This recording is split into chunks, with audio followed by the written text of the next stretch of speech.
بالعلم بل بالأدب تنال أعلى الرتب. عش حياة. بسم الله الرحمن الرحيم. الحمد لله رب العالمين، والصلاة والسلام على أشرف الأنبياء والمرسلين نبينا محمد وعلى آله وصحبه أجمعين. أما بعد، bandiraɓe sehilaɓe hettiyankoɓe yeete pindi gandal, on calminama, on jurama, on salminama, ñaganama Allah moƴƴere. inchallahu taala min garti kadi e darse men, darse akhlaq, woni jikkuji moƴƴi. kadi min ƴetta ɗum kadi e hadith nelaɗo sallllahu alayhi wa alihi wa sallam.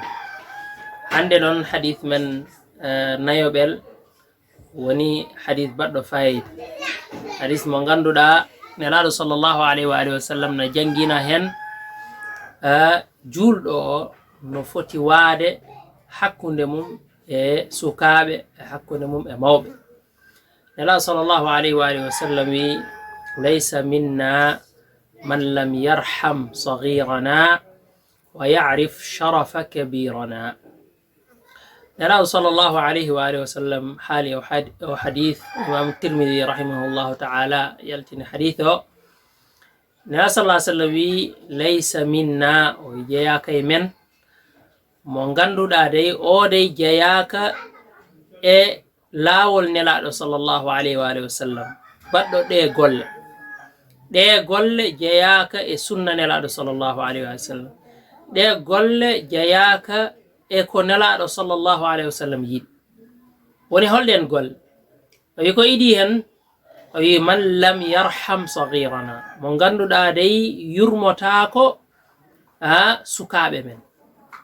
e won hen ɓe ganduɗa ɓe ngala jurmo e cukalel, ɓe jaggat ɓe piya, ɓe jaggat ɓe mbara, ɓe mbaɗa sacrifice, ayi eyyi, ɓe jaggat ɓe ƴetto, nden o ala yurmo e cukalel.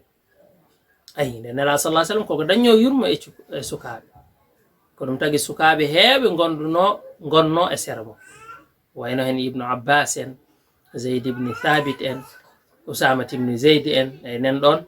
ayi, nden o wi: jeyaka yam kala mo ganduɗa o yurmotako sukaɓe men.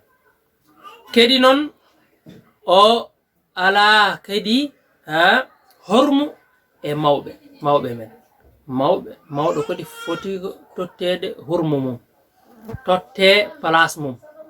ayi, hay won hen ɓe ganduɗa ɓe ngala hay needi goto e jeeso mawɗo, eyi, ɓe ƴettoto mawɗo, ay ɓe tottata ɗum haqqe mum.